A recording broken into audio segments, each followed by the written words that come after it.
This is my March reflection. My mouth feels dry. Anyways, March was crazy actually. This has probably been my favorite month of the year because there's spring break number one, which I thought was gonna be so boring, and I was so wrong. Number one, my parents were gone for the whole week. That should be enough to say. Uh, and I'm just kidding. They were gone for a whole week, and I was alone at home. No, I have a giant family. Everyone comes over 24/7. Even if my parents left, I probably wouldn't notice because my family just influxes into my house without even calling me. So I have a pretty big family, so I was taken care of well. But my parents gave me a responsibility and volunteer. I do volunteer at my own parent store, and it's probably one of the best experiences I have in my life because it teaches me a lot. I've explained it in previous reflections, and I don't want to bore you with the same material. I just want to talk to you about something more new that happened. So annually, sometime during the spring season, not usually during spring break, but my parents decided we do this picnic thing where we kind of advertise our store, but everything we sell goes to musjids, which is our like Islamic churches, and to charities my parents choose. So I think this year I'm not sure what my dad was gonna donate it to, but I know that half the money was supposed to go to a charity of his choosing. I think it actually might go to people who are in poverty in Bangladesh because that's where my parents were born, and I think that's where half the money's going, and the other half is going into our local masjids and church so they can grow and expand. Because my dad does love giving back to the community, but unfortunately they planned it in spring break and they were gone for spring break.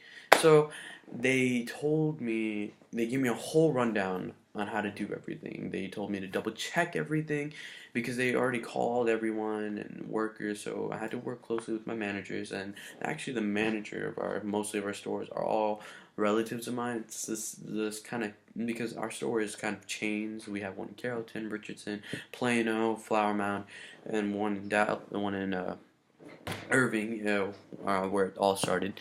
But so all of them are my family members, so it was really easy to talk to them.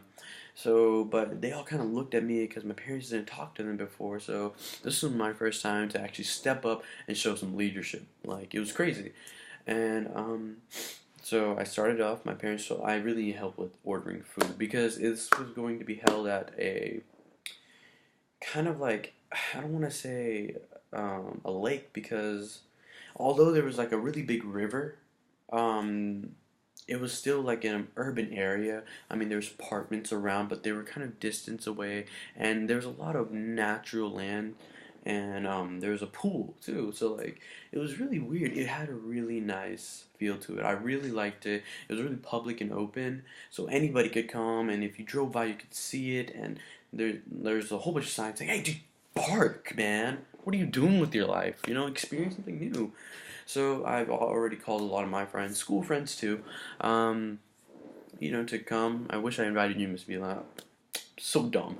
Um, but yeah, we were throwing this event, and it was really cool. And it was the first time I had to show leadership. And so first thing was first, I had to call all the vendors. I had to call everyone. Hey man, I need these products here.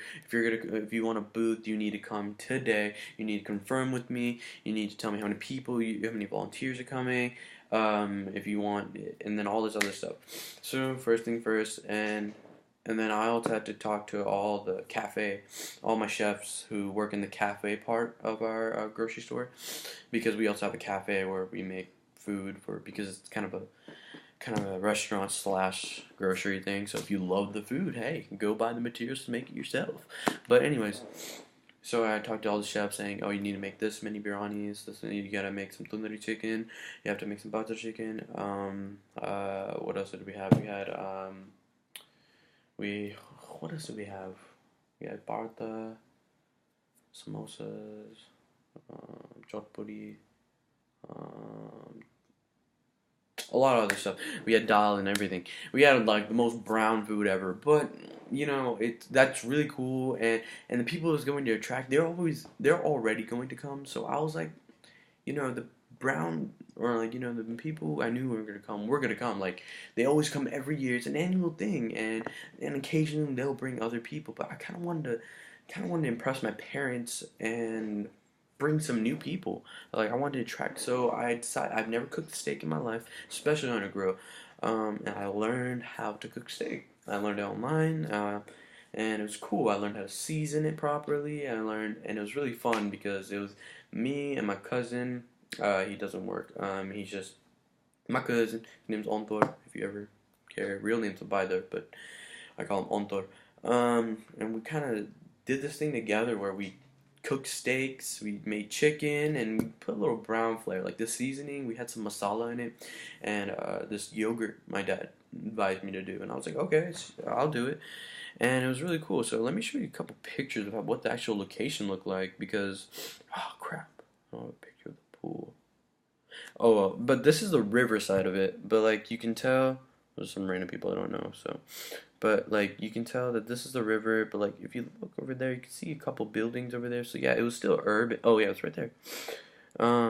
Look right here, up here. There's some buildings right there. So you can see that it's still urban, but it still looks really natural and it has that picnic feel. And if you're getting stung by mosquitoes, you just go inside of a building. Um, I took a picture of my first steak I've ever cooked in my life, and I thought it was pretty good. This is some of the people that kind of helped me out, and it really I appreciate. This event went on forever. Like we started around 4, I want to say, maybe 3. I got there around 2, but we started officially around 4. Started around 4 because brown people love to be late. We don't start anything early in the mornings. Like one of my friends came and he was Caucasian and he was like, "You guys, why'd you start so late? And usually barbecues and stuff happen around 12." And I was like, "Yeah, no, we don't do that because everyone's too lazy sleeping." And I had a couple friends and organizing. I also want to put a little extra flair into this kind of event. So I it might have been illegal. Please don't sue me or don't rat me out. But we had some fireworks. We had some fireworks left over from New Year's, so we kind of brought those out. Started lighting some fireworks. That's a horrible picture. It's really hard to take pictures. I didn't have this phone at the time. Um, Got it. But anyways, so we had fireworks, we had steak, we had brown food, we had Indian food. This is a better term. We had a lot of people, newcomers coming in. We had swimming going on. We had fishing in the river, which was not allowed, but people did it anyways. I saw a baby turtle, and it was really cool. So, and that was the end of my thing. Hold on a second. And that was the end of that event, and it was really cool. So it was really fun, and that's my reflection for volunteering at Indian Ports because I got to help my community alongside my own parents' business. So I gave back, and it was really fun.